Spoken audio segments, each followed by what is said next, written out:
सियासत में समय और शक्ति का संतुलन होखल बेहद जरूरी है और जौन सियासतदान ये संतुलन के समझ लेना उन लोगन के दिलन में राज भी करे ना और इतिहास में सजेला भी। महिला आरक्षण बिल एके लेके जौन घमासान बा उ मचल बा। नमस्कार, आप देखत हई खबर खास बा, हम ही आपके साथ है दीप्ति शाही सिंह। महिला आरक्षण बिल महज एक बिल नहीं है बल्कि महिलावन के कंधा से कंधा मिला के चलने देवे के ताकत देवे का काम करी। लेकिन जनाब ही भारत हवे और भारत में कौनो मुद्दा पे सवाल और बवाल ना होके ई कहाँ संभव बा। नारी वंदन अधिनियम 2023 के लेके भी जौन उठा पटक बा उजारी बा। एक और विपक्ष ए अधिनियम के टाइमिंग के लेके सवाल उठावता, वहीं दूसरी ओर प्रधानमंत्री नरेंद्र मोदी के महिला सशक्तिकरण के रूप में देखत हवा। आज के खबर खास बा में अगले आधा घंटा हम आपके ए मुद्दा से जुड़ल जौन तमाम पहलू है वो दिखाई और इहो बताई कि जब ये अधिनियम कानून बन जाई तो कौन तरह के बदलाव देखने के मिले। विकसित भारत बनाने के लिए विधानसभा में, संसद में महिलाओं की और बड़ी भूमिका हो, ये बहुत जरूरी है। इसलिए हमारी सरकार ने नारी शक्ति वंदन अधिनियम पारित किया था। इससे महिलाओं के लिए 33% आरक्षण तय हुआ है। देश की बहनों बेटियों ने पहले ही 40 साल से इसका इंतजार किया है। इसलिए अब जरूरी है कि 2029 के लोकसभा चुनाव से ही महिलाओं को ये हक मिले।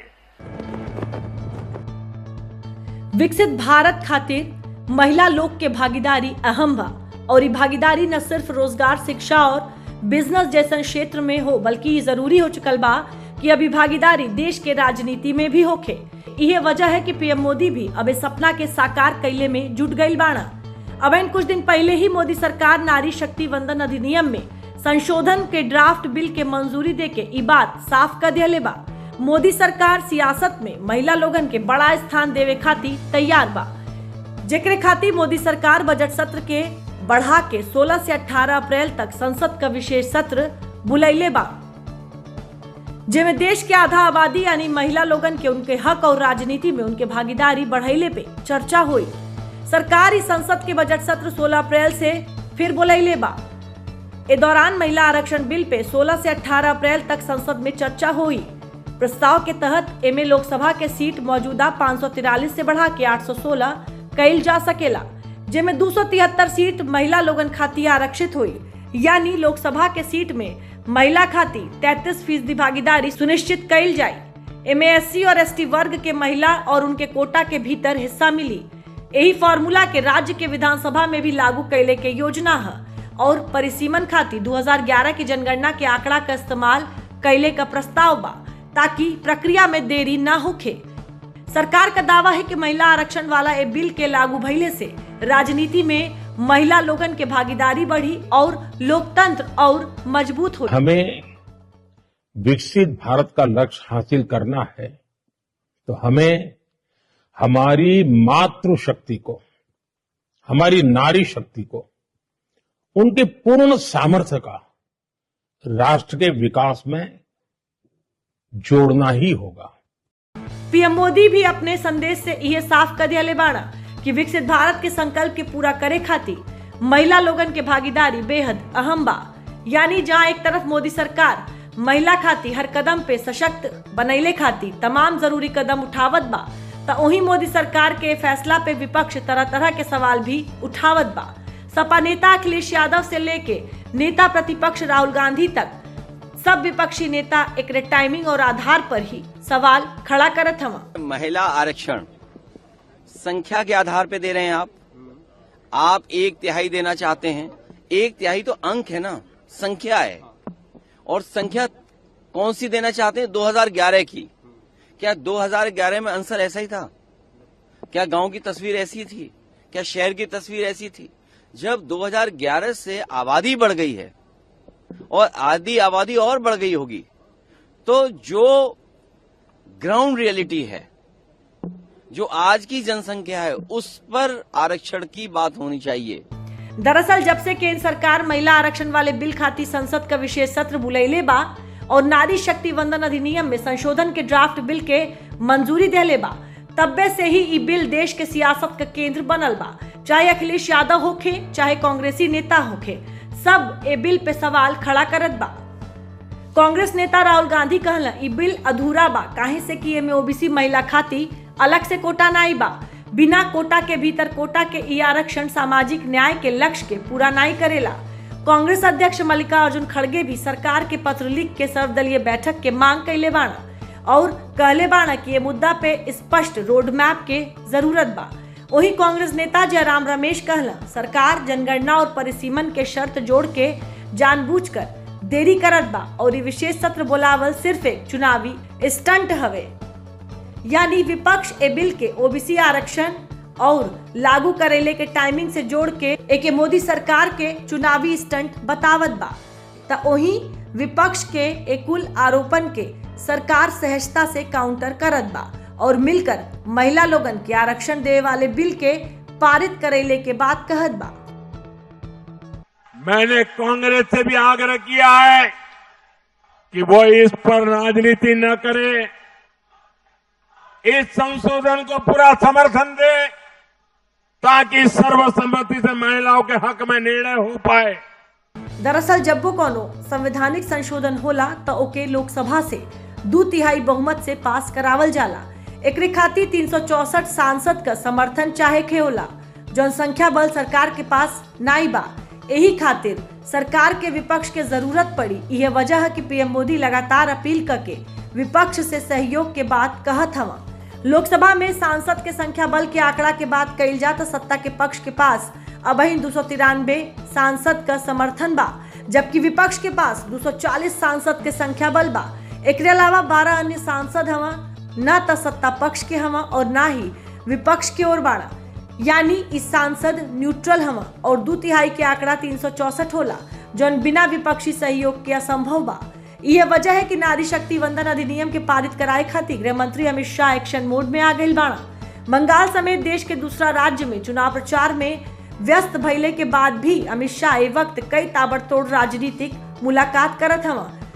YSR Congress, Samajwadi party, RJD, BJD और शिवसेना यूबीटी जैसन दल के नेता लोगन से मुलाकात करके अमित शाह नंबर गेम के क्रैक कैले में जुटल बाड़ा।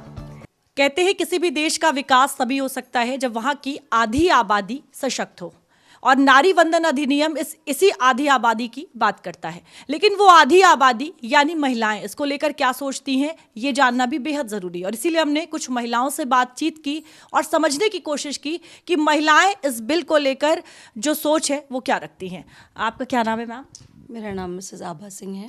अच्छा आभा जी, ये बताइए कि नारी वंदन अधिनियम जिसको लाया जा रहा है, आपको इसे कैसे देखती हैं इस बिल को? ये एक बहुत ही बहुप्रतीक्षित बिल है जिसका हम आधी आबादी मतलब आधा समाज हम लोग बहुत काफ़ी देर से इनका इंतज़ार कर रहे थे। और हम हृदय की गहराइयों से अपने प्रधानमंत्री जी को इसके लिए हार्दिक बधाई देते हैं कि वो इस बिल को, तो वैसे ये 2023 में पारित हो गया था। इसके लिए था कि पहले ये 2034 में शुरू इसके बारे में कोई कार्य किया जाएगा, लेकिन अब हम देख रहे हैं कि 29 से ही इसको लागू किया जाएगा। और जो थोड़ी इसमें परेशानियां थी उसी को लेके पक्ष विपक्ष में बातें चल रही हैं, लेकिन हमें तो पूरी उम्मीद है कि जो नया विशेष सत्र बुलाया जा रहा है 16, 17, 18 में, उन सबको दूर किया जाएगा। और आधी आबादी की जो मांग रही है काफ़ी समय से, ये बहुप्रतीक्षित बिल हमारे लिए पास हो जाएगा और उन सबको समाज में बराबर का हिस्सा मिलेगा। हिस्सा ही नहीं मिलेगा, समानता प्रतिनिधित्व के साथ मिलेगा। वो अपनी बातें कह सकती हैं और उस जगह पे जाके निर्णयों में समावेशी उनका सहयोग रहेगा, तो हम बहुत खुश हैं। अच्छा आभा जी, देखिए अभी तक महिलाओं को शिक्षा को लेकर बात होती थी, रोजगार को लेकर बात होती थी, लेकिन अब राजनीति में भी यानी वहाँ पर भी जो रिप्रेजेंटेशन है वो मिलेगा। तो इस पहल को कैसे देखती हैं? बहुत ही सकारात्मक पहल है और हम सब इसका बहुत आभार व्यक्त करते हैं और हम पूरे महिला समाज में बहुत इसको लेकर खुशी भी व्याप्त है। और हम चाहते हैं कि जो भी पक्ष और विपक्ष में जो विभिन्नताएं हैं इस समय, अगर वो 3 दिन का विशेष सत्र चले, हम भी सुने कि पक्ष और विपक्ष में क्या बातें हो रही हैं, महिलाओं के बीच में आए और पूरी सहमति से ये बिल पास हो जाए और परिसीमन जनगणना जो भी इसके विषय में जो कठिनाई दिख रही है दूर हो जाए और 29 से ये लागू भी हो जाए। ठीक है मैम, आपका क्या नाम है? नीलम पांडे। नीलम जी, कैसे देखती हैं इस अधिनियम को? एक तो इसका तो नाम ही इतना अच्छा है, नारी वंदन। ठीक है, नाम ही इतना अच्छा सरकार ने दे रखा है कि नारी वंदन अधिनियम है ना, तो नारी के वंदन के लिए है। तो हमको तो इस बात की बहुत खुशी हो रही है कि महिलाओं को समाज में तो उठाने का प्रयास कर ही रही है सरकार कि किस तरीके से उनके लिए हम कर रहे हैं। और अब हमको लोकसभा में, राज्यसभा में इतनी सीटें अगर मिल रही हैं तो नियम जो बनेंगे हम लोगों के लिए एक परिपक्व और बहुत अच्छी तरीके से बनेंगे और हमारे पक्ष में आएगी सारी बातें। तो इसलिए हमको और हमारी सारी दोस्तों को, महिलाओं को बहुत खुशी हो रही है ये जान करके कि हमारे लिए अच्छा हो रहा है ये चीज़ें। दरअसल जहां एक तरफ आम महिला ए बिल के अपने भविष्य के तौर पर देखत बा, वही सब दल ए बिल के पारित करेले के सहयोग का मांग करत हवा, तो वहीं दूसरी ओर कांग्रेस, सपा समेत तमाम विपक्ष दल ए बिल के लेके घबराइल बाड़ा और बिल के मसौदा पे सवाल खड़ा करके एके लटकैले के प्रयास में बाड़ा। काहे से कि अगर देश के भीतर पिछले कुछ साल में भइल अलग अलग राज्यन के विधानसभा चुनाव पे नजर डालल जा तो वहाँ महिला गेम चेंजर बनल रहली। वहाँ सत्ता बीजेपी प्लस के आई। बिहार और हरियाणा जैसन बढ़न राज्य में महिला लोग बढ़ चढ़ के वोटिंग कैली और सत्ता बीजेपी के हाथ में सौंप दिहली।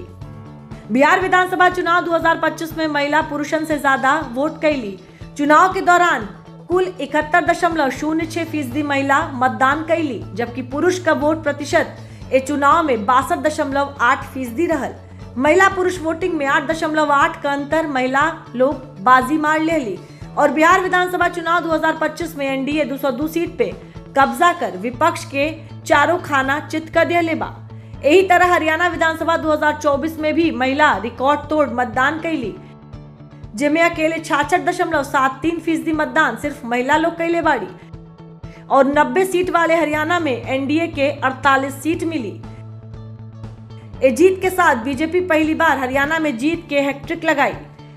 दरअसल आंकड़ा बतावेला कि जब वोटिंग में महिला लोग बढ़ चढ़ के भागीदारी निभैले बाड़ी, बीजेपी हर चुनाव न सिर्फ जितले बा बल्कि वहां होकर प्रचंड बहुमत वाली सरकार भी बनल बा।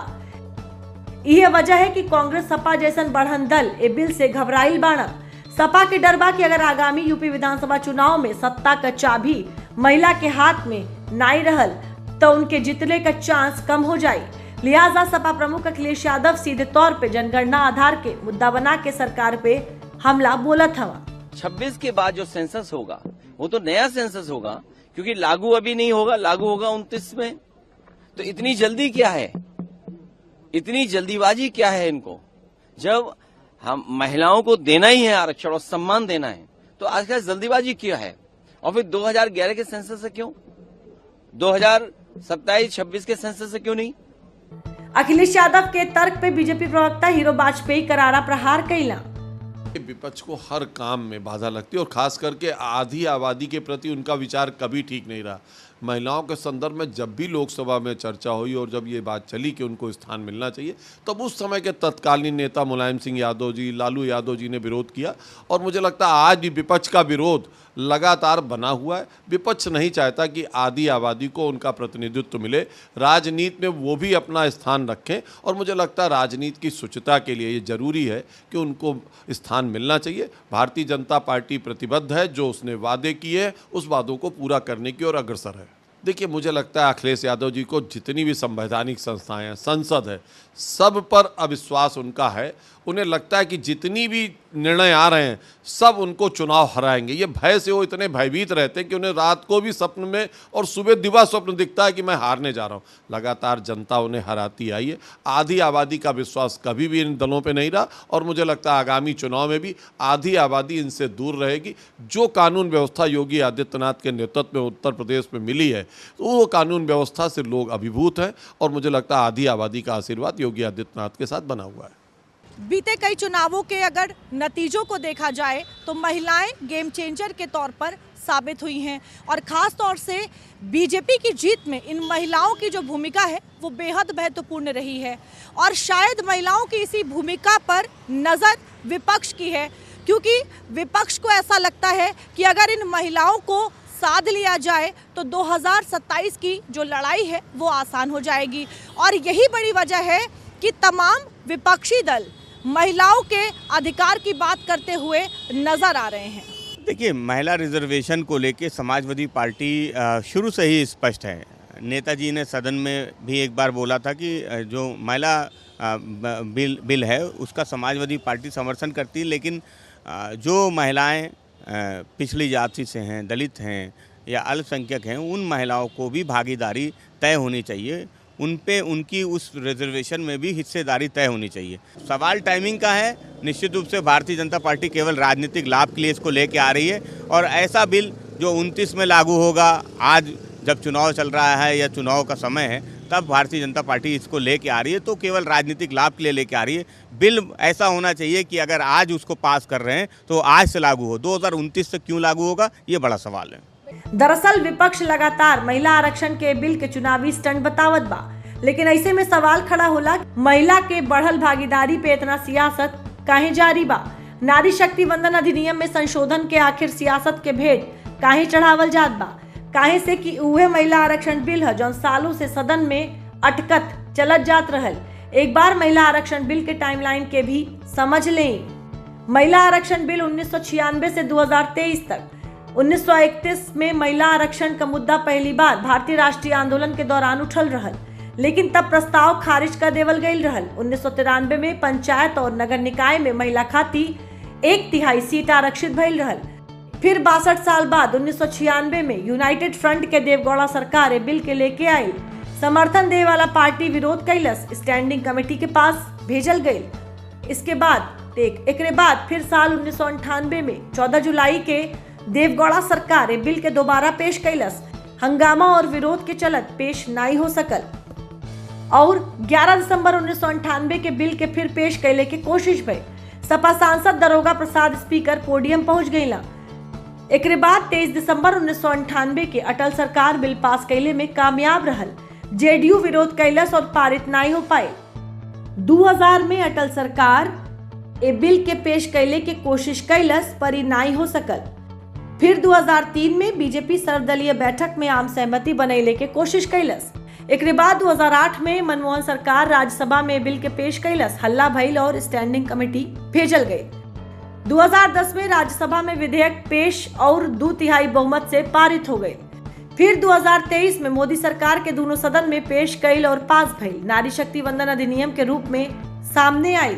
हालांकि एक कानून के लागू करे खातिर जनगणना और परिसीमन के प्रक्रिया पूरा होखल जरूरी रहल, जेकरे कारण एकर लागू भइल टालत जात बा। लेकिन सरकार अब एक कानून में संशोधन का के जल्दी लागू कैल चाहत बा। प्रस्तावित बदलाव के तहत महिला आरक्षण के परिसीमन प्रक्रिया से अलग कैले के कोशिश कैल जात बा, ताकि एके 2029 के लोकसभा चुनाव से पहले लागू कैल जा सके। 33% आरक्षण मिलने से महिलाओं में बहुत उत्साह है। उन्हें ऐसा लग रहा है कि उन पे पूरा ये जो विश्वास प्रधानमंत्री श्री नरेंद्र मोदी जी ने जताया है कि तभी ये 30 साल से लटका हुआ बिल जो है वो 2023 में पास होता है, लेकिन इम्प्लीमेंट होते हुए भी 2 साल लग गए। क्यों? क्योंकि जहाँ चाह वहाँ रहा। तो श्री नरेंद्र मोदी जी प्रधानमंत्री जी को यहाँ चाह थी, इसलिए उनको राह भी दिखी, इसीलिए वो आज जल्द से जल्द इसे इम्प्लीमेंट करवाना चाहते हैं। और इसके लिए पक्ष हो चाहे विपक्ष, सभी महिलाएं बहुत खुश हैं, क्योंकि ये हिस्सेदारी 30 साल पहले, मैं तो कहती हूँ 70 साल पहले हो जानी चाहिए थी। लेकिन चलिए कोई बात नहीं, अभी सही, लेकिन अब लेट नहीं होना चाहिए। अब जब मोदी सरकार महिला आरक्षण बिल के कानूनी रूप देने की तैयारी में बाड़ा, तक कई महिला एकर स्वागत कैली। स्विंदर जी, नारी वंदन अधिनियम को कैसे देखती हैं?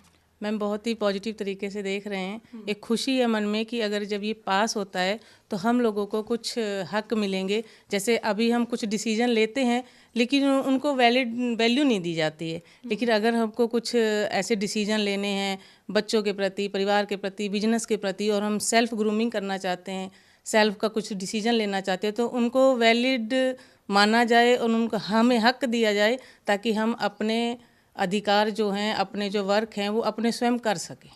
ये बहुत अच्छी बात है, ताकि सदन में, विधान भवन में जब महिलाओं की पोस्ट होगी, महिलाएं ज़्यादा पहुंचेंगी वहाँ, तो अपनी बात को रख पाएंगी। ऐसे कोई महिलाओं की बातों को सुनना नहीं चाहता, लेकिन जब वहाँ उस जगह पे जाके बोलेंगी तो सभी महिलाओं का फ़ायदा होगा। और महिला के बारे में अच्छी तरह से जानती हैं, तो वो अच्छे तरीके से इस बात को रख पाएंगे। तो ये बहुत खुशी की बात है कि जितना जल्दी ये लागू हो सके, 33% जो अधिवेशन लागू होने वाले हैं, तो हम सभी महिलाओं के लिए बहुत अच्छी बात है कि आगे की पीढ़ी के लिए भी अच्छी बात है कि उनकी बात को सुनी जाएगी, समझी जाएगी। और यही चाहेंगे जितनी जल्दी इसको लागू किया जाए। Thank you. आपका क्या नाम है? मेरा नाम नीतू बाली।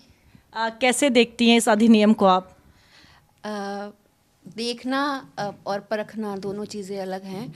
बहुत अच्छा शुरुआत है, जैसा कि हमारे माननीय प्रधानमंत्री जी ने इसके बारे में सोचा है, उसको आगे लागू करने का भी एक विषय है। यह नहीं, हमारे संवाददाता दीप्ति शाही सिंह कुछ और भी महिला लोगों से बात कैली। उस सब महिला मोदी सरकार के कदम के न सिर्फ सराहली बल्कि एक क्रांतिकारी फैसला बतैली। ये सिर्फ नारियों का नहीं, सिर्फ महिलाओं का नहीं, बल्कि पूरे समाज में समाज का उत्थान है ये। और अभी भी आधी आबादी हमारी महिलाएं शेयर करती हैं, उसके बाद भी मंच पर उनको वो स्थान नहीं मिला जिसकी वो हकदार हैं। तो आप ये मानिए कि नारी है शान, नारी है शक्ति, नारी से ही है जग की पहचान, लेकिन अभी भी उसको वो अपनी पहचान नहीं मिली। नारी जब महिलाएं उस पे पहुंच जाएंगी, निर्णय लेने वाली पदों पे पहुंचेंगी, जैसे स्वास्थ्य हुआ, परिवार, शिक्षा, इन सब पे जब महिलाएं पहुंच जाएंगी तो एक संवेदनशीलता, बहुत ही संवेदनशीलता के साथ निर्णय ले पाएंगी और समाज में बहुत पॉजिटिविटी, एक सकारात्मकता हम लोग को देखने को मिलेगी। तो मैं चाहती हूँ कि ये आगे बढ़ता रहे और बहुत अच्छा निर्णय है ये, तो मतलब बहुत अच्छा एक पहल है हमारी सरकार का। वैलिडेशन की बात देखिए, यहाँ पर सभी ने कही कि जब महिला प्रतिनिधि होगी तो महिलाओं के अधिकारों की बात करेगी, बेहतर स्थिति में होगी उन तमाम बातों को समझने को लेकर। और एक और जो सबसे बड़ी बात तमाम जो महिलाओं से निकल कर आई हैं वो ये है कि बराबरी की जो बात होती है वो तो तभी मिलेगी जब हर क्षेत्र में महिलाओं को बराबर की हिस्सेदारी मिलेगी, और तभी सही मायने में वो बराबरी कही जा सकती है। जाहिर तौर पर महिलाओं के लिए ये एक नया उम्मीद भरा फैसला भी है। और सिर्फ अब रोज़गार जो ट्रेडिशनल वेज ऑफ एम्प्लॉयमेंट है वहाँ नहीं, अब महिलाएं भी जो है राजनीति में जाने के बारे में सोचेंगी, वहाँ पर पहुँचेंगी, अपने हक अधिकारों की बात करेंगी, और तमाम जो महिलाएं हैं, जो आधी आबादी है, उनके बातों को भी वहाँ पर रखा जाएगा। अगर मौजूदा स्थिति में देखल जा तो भारत में महिला के राजनीतिक भागीदारी अब वो सीमित बा। देश के संसद में महिला के मौजूदगी भागीदारी के बात करल जा तो 2024 में चुनल गई 18वीं लोकसभा में कुल 543 सदस्य में से केवल 74 महिला है, जो कुल संख्या के 13.63% बा।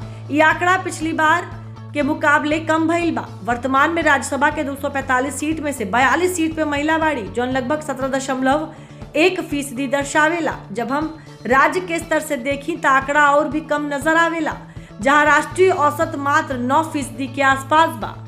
यानी अब जब मोदी सरकार में ये प्रस्ताव पास हुई तो इनमें न केवल सीट की संख्या बढ़ी, बल्कि ऐसे महिला लोगन के जल्द राजनीतिक प्रतिनिधित्व भी मिल सकेला और लंबे समय से लंबित ए सुधार के गति मिली। राजनीतिक रूप से महिला सशक्त हुई हैं और टिकट बंटवारा में महिला लोगन की प्राथमिकता मिली। देश के नीति में महिला के नजरिया के ज्यादा मजबूती मिली। नीति में महिला केंद्रित विकास पर जोर हुई। पंचायत से शुरू भइल सफर अब संसद के गलियारा तक भी पहुंची। महिला के खिलाफ होने वाले अपराध पे सख्त कानून बनैले में तेजी आई। कुल मिला के अगर ये बिल कानून के शक्ल ले लेला तो महिला सशक्तिकरण की दिशा में एक ऐतिहासिक कदम हुई।